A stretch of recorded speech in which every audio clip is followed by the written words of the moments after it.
is John Finnemore's Souvenir programme.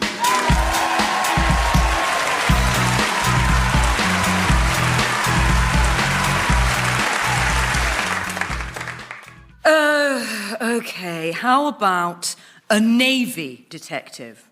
Do they have that? Like, you know, solving crimes on ships? Been done. Seriously? In America. OK, how about an island detective? Bergerac. No, like a Caribbean island. Death in Paradise. Yeah. You know, I just don't think there's any kind of detective that's not been done. Oh, I don't know. There might be one.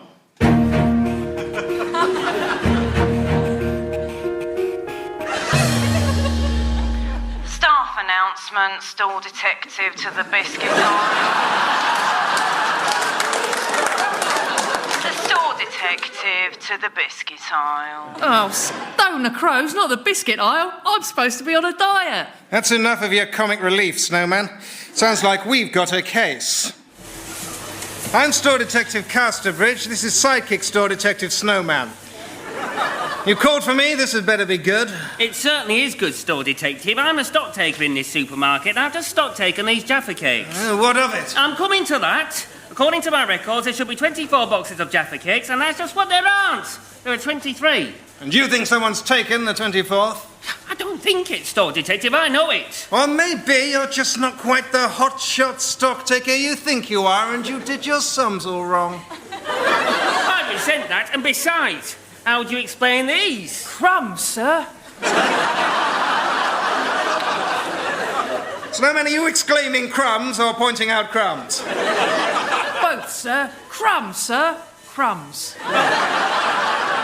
Well, it certainly looks like someone took those Jaffa cakes. But how do I know that someone wasn't you, stock taker guy? Are you accusing me, Store Detective? I did just do that, yes. Well, I'm afraid you're barking up quite the wrong tree there, Store Detective. I don't even like Jaffa cakes. Ask anyone. I prefer hobnobs, personally. You know the damnedest thing? I believe you. Well, Snowman, looks like we've got a case of shoplifting on our hands. Crumbs, sir. Are you pointing out more crumbs? No, sir, just the exclamation this time. Right. Crime Drama is sponsored by Mulligan's Ice Lollies.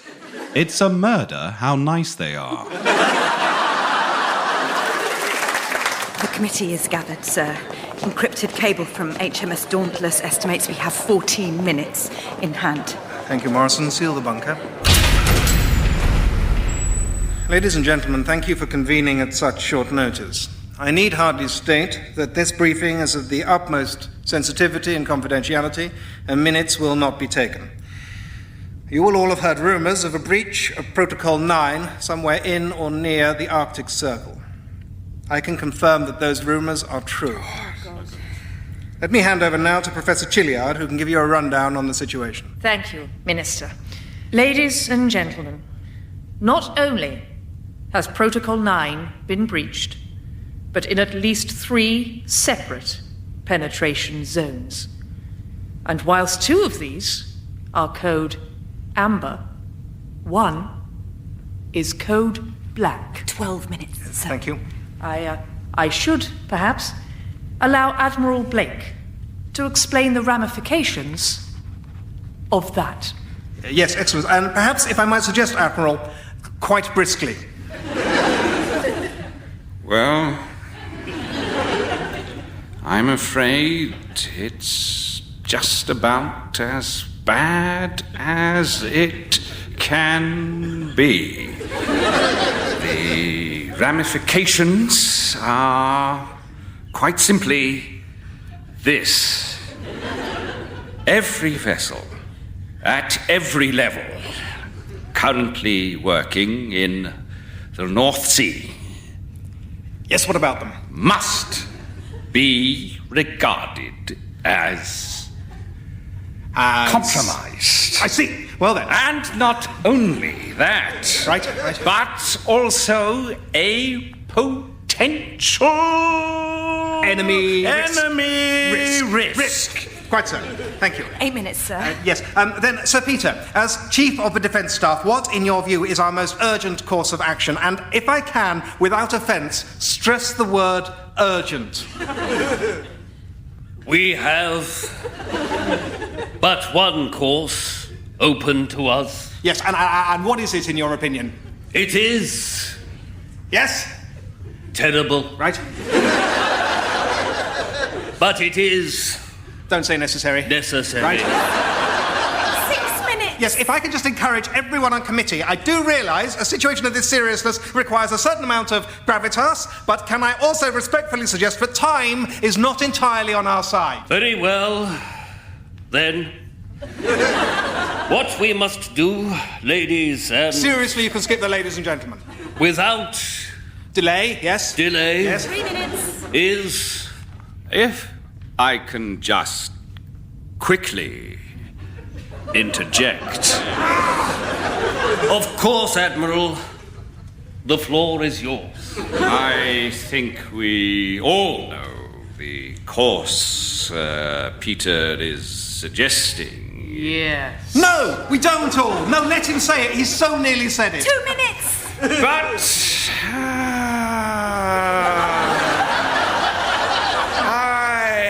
I wonder.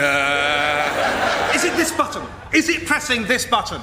My dear fellow, pressing that button Yes, yes. is the only Possible solution. thing That would make things worse. that would Make things better. make 1 minute. Right, I'm pressing it now. no difference at all. 30 seconds.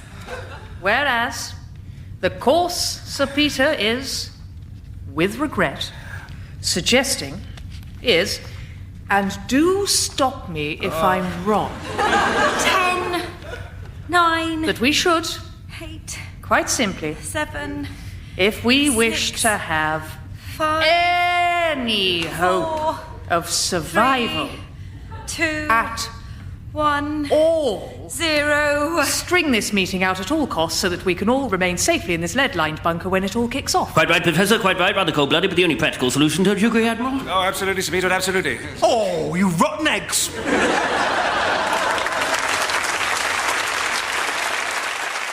And now we come to the centrepiece of the exhibition. Can anyone tell me what this object is? No? You can't see it at the back. It's roughly cuboid, about a foot square, beautifully finished with brushed aluminium and maple wood, and under the glass lid are 4 round places for putting something, each about the size of a jam jar lid.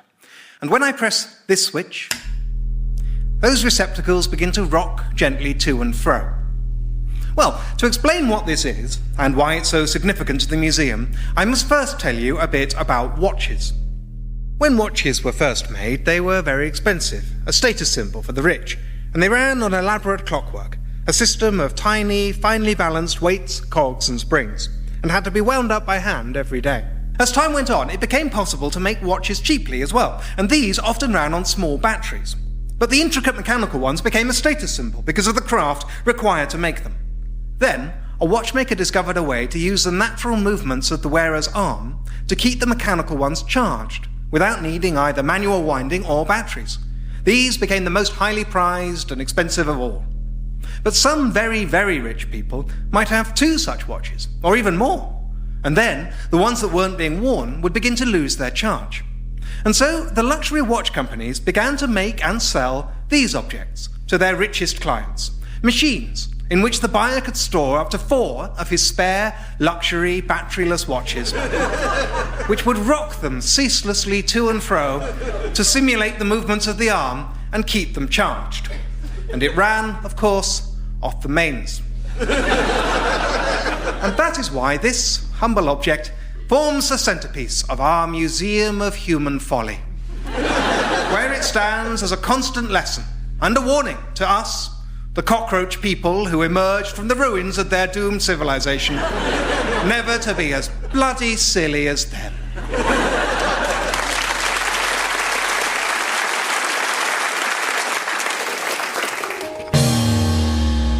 Well, Store Detective Casterbridge, I've listened to your story and I've done you the courtesy of hearing you out, which is the same thing.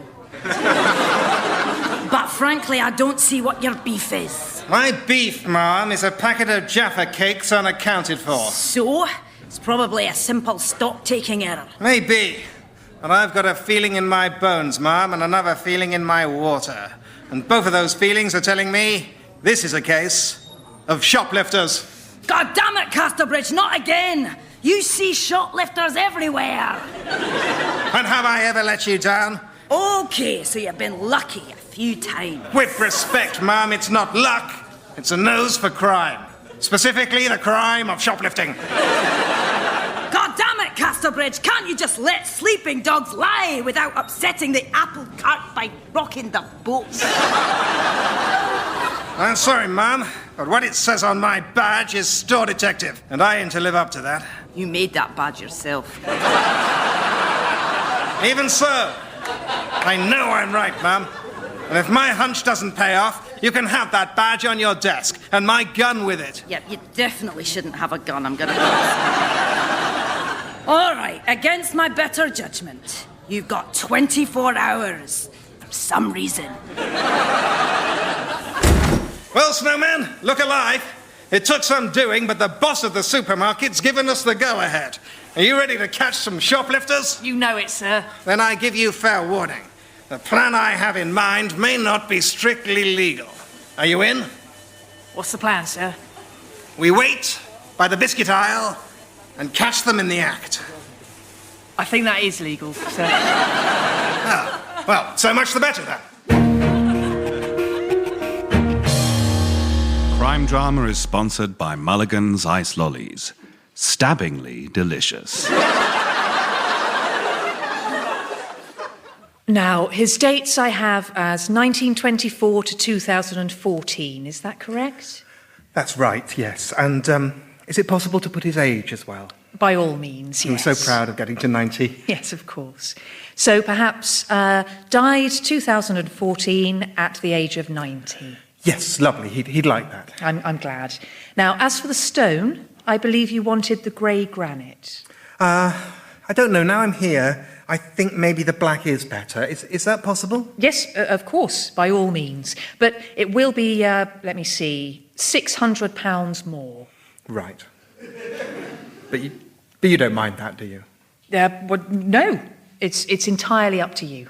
I think we'll have the black then. Right. Sorry, though, why did you think I would mind? Well, I don't want to leave you out of pocket. Yes, I think you may have misheard me. The black granite will actually cost you £600 more. Cost me? Yes. Well, you're not proposing to charge me, surely? Yes, I'm sorry, why Well, I would have thought under the circumstances you would waive your fee. Sorry, what are the circumstances? My grandfather has died! Yes, and I'm terribly sorry for your loss. Well, thank you. Well, then. But of course, most of my clients have suffered family bereavement. Yes, and you don't charge them, do you? Yes, I do. You charge them. They come here, grieving and bereaved, and you charge them for a headstone. Hey, you're making it sound much worse than it is. Am I? Answer me this. Are you trying to profit from my grandfather's death? Well, I don't think of it like that. Well, sure you don't, but isn't that exactly what you're doing? I suppose, technically. You're a monster! But I really don't think I am. I mean, what am I supposed to live on? Well, I know what you're not supposed to live on. You're not supposed to live on the proceeds of my grief like some kind of vampire. I don't think that's what vampires do. I don't care! Look, sir, what about everyone else you must have dealt with recently? The undertakers, the florist, even the crematorium. Surely they all charged you? They better bloody well not have done. I think you'll find they did, sir. Or they will. How can I explain this? Are you married? Yes? Well, you remember how when you were planning your wedding, you had to just pretty much hold your wallet open and let anyone who asked take whatever they wanted? Yes. Well, I'm afraid it's the same when someone dies. But I chose to get married. I didn't choose to get bereaved. I know, sir. Still, that's the one tiny silver lining. This time, you don't have to pretend you don't mind.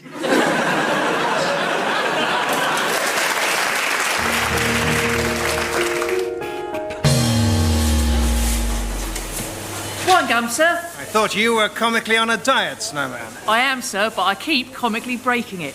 That's my thing this week. Just don't understand it. If I know shoplifters, and I bloody do, they can never resist returning to the scene of a successful shoplift. And yet, we've been on this stakeout for upwards of 15 minutes now, and nothing to show for it. Well, you did get the chance to drop all those dark hints to me about your abusive father. Yes, but that whole bit was really tedious, wasn't it? I'm afraid it was rather, sir, yes. Well, then. Oh, well, you know what they say, sir. That's the way the cookie crumbles. Why did you say that? Just thought I would. It's got no relevance to anything we've been saying.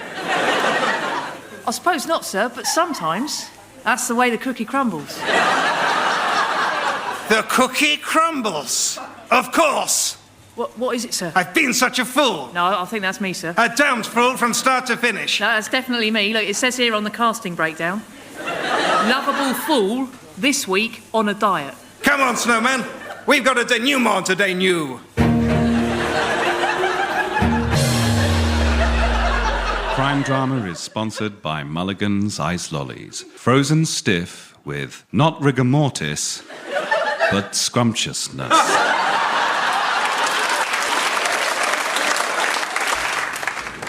Okay, guys, you're all very welcome, be you gazelle or zebra, or I see we've even got a couple of giraffes in. Welcome, welcome. Let me introduce myself. My name's Bethan, and this is my colleague, Ashley. Hi. So we're here to talk to you today about camouflage. And let me say straight away, I know what you're thinking. Why, in God's name, would we take advice in how not to be seen from a couple of lionesses? Yeah, it's a fair question, but let me turn it around. In a way, who better to take advice from? Guys, we're the ones you're hiding from, okay? In a funny kind of way, we're your target audience. Yeah. And most of all, we're the ones who see the mistakes you're making day after day after day. And we're going to start with the zebras. Yeah, okay, guys, let's start with the good news. The stripes, great. But, guys, you have to think colours, yeah? This is the Serengeti. Where exactly are all the black and white things you're hoping to get confused with? Precisely. Right? Look at the other guys who've gone with black and white. Right? Penguins. They live in the Antarctic. There's snow, there's, I don't know, black rocks. Point is, it works. Right? Also, pandas. Look, well, they're bears. They can wear what they like. But here in the savannah, look, us lions aren't even in camo, and even we're better hidden than you are. Yeah. Which brings us to giraffes. Yeah. Guys, when I said earlier I could see we had a few of you in, I meant that very, very literally. Face facts, guys, you're gigantic. Yeah. And it kind of makes the camouflage just a bit redundant. Oh, you've got spots. Where are you? Oh, I know. You're the 20-foot tall cow thing on stilts. Lastly, antelopes, gazelles, impalas, all of you guys will cut to the chase, literally. Yeah. It's the tails. It really is, guys. It's the white tails. Basically, you're just giving us something to chase, so lose them. Now, that's about it, really, except, I suppose, if Bethan and I had one last piece of advice for you, it would probably have to be always think twice when invited into a seminar room by a couple of lions. Yeah, sorry about this. The doors are locked. Hate to do this to you. But come on, you're kind of your own worst enemy. Well, second worst. Yeah.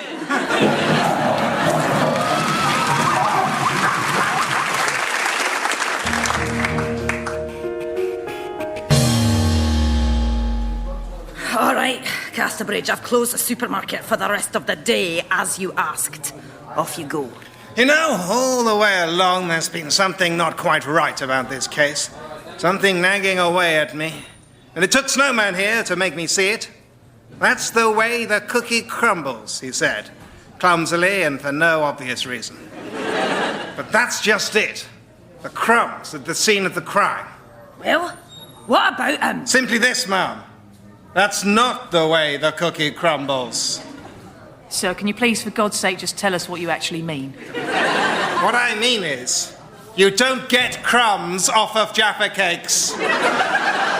Even when you bite them, the spongy bit just sticks to the orangey bit. Try it for yourself. My God, man, you're right. So if there were crumbs, then they were put there for us to find. Put there by someone who wanted us to believe that there'd been a shoplifting in order to cover up their own incompetence as a stock taker. What? You can't mean me, surely, store detective. I most certainly do. All right, I admit it. It's my new calculator. The key's got all sticky and the 6 looks like a 2. I'm under a lot of pressure at home. My wife is a cyborg and my dog is divorcing me. I forgot to carry the 1, goddammit. I forgot to carry the 1. And so you decided to fake a shoplifting. And just to make it look good, you scattered some crumbs from your own hobnobs. I prefer hobnobs, personally. Why are you saying that again? I was just confirming what you said. Oh, right. Right, so hang on. When I said an hour and 50 minutes ago that it was probably just a simple stock-taking error, I was right. In a way, Mum. In a way.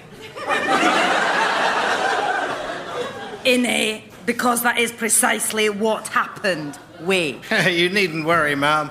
If you want the credit, I won't stop you taking it. Well then, Snowman, isn't it about time you wrapped up your comic subplot? What was that, boss? Sorry, I was busy eating up these hobnob crumbs. Oh, Snowman!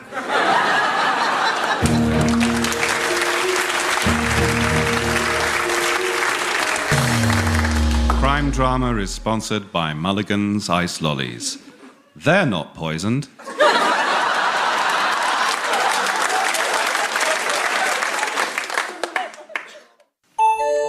Subject, revolution. Hi, guys.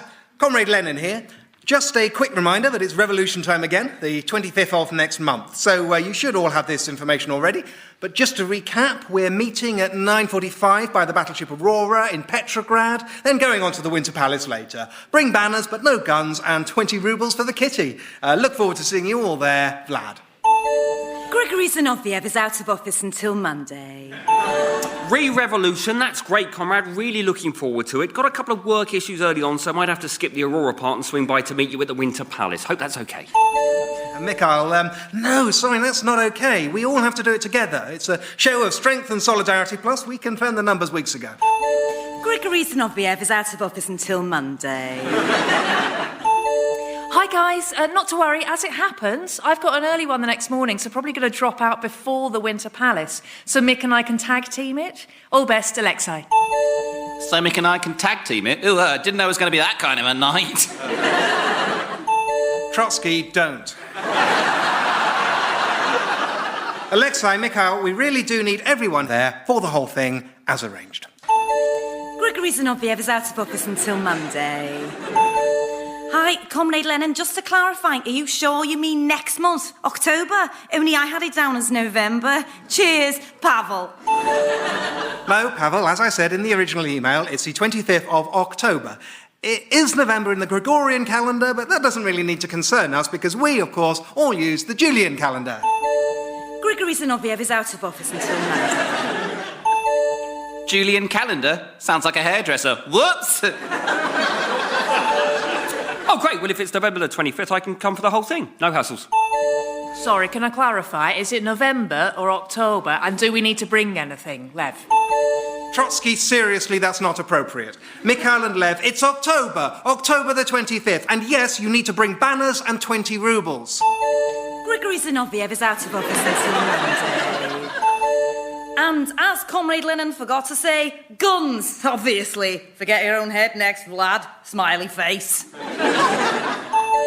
Guys, I don't actually have a banner. Will one be provided, or what? Yeah, and I don't have a gun, and actually I'm not massively keen on this being an armed uprising. But look, I don't want to put any noses out of joint, so maybe best if I just bow out gracefully at this stage. Best of luck, though, guys. Have a great one. Pavel, I did not forget to say guns. We're not bringing guns. This is a peaceful uprising, as agreed in committee, so there's no need for you to flounce off, Mikhail. Grigory Zinoviev is out of office until Monday. I wasn't flouncing, actually, comrade. And for someone who's always coming down so hard on Trotsky, I'm not sure that's very appropriate language. Coming down hard on me? I hope not. OK, guys, can I just say, there's obviously a bit of confusion here about the month and who's coming and are we bringing banners or guns. Can I just suggest we put it off a few months till we've got ourselves a bit better organised? Mikhail, I apologise. Of course you weren't flouncing. Trotsky, please don't. Lev, thanks for your input. Really valuable. But there is no confusion. The plans have been in place for weeks. Grigory's enough the ever out of office until Monday. Hi, guys. Actually, I kind of agree with Lev. Let's put a pin in this for now until we've got ourselves sorted out. After all, we want to avoid the kind of chaos we had at Tsar Nikolai's leaving do. Best wishes. Grigory Zinoviev. Grigory, I thought you were out of the office. Grigory's enough the ever out of office. Oh, right. No, I just put that on sometimes so I can get some work done. Oh, talking of ex-Tsar Nikolai, I'm having coffee with him on Wednesday. Shall I invite him along to the do? No, Pavel, that would be massively awkward. Grigory Zinoviev out of office until Monday. Oh, well, I've emailed him now, but I can cancel if you really think it would be a problem. Yes, it would. Grigory Zinoviev is out of office until Monday. Oh, OK, well, look, can you email him to explain why? I don't really know the history here. I don't want to tread on any toes. Pavel, you do know the history. You were part of the history. And Grigory, will you please take your out of office off? Grigory Zinoviev is out of office until Monday. Seriously, Grigory, take it off. Seriously, Gregory, take it off. Oh, get a room, you guys. Shut up, Trotsky! And that's as far as we've run the simulation. But does that answer your question, madam? Yes. I mean, it was more of an offhand comment than a serious question, but thank you, yes. What was your question? How did anyone ever organise anything before email?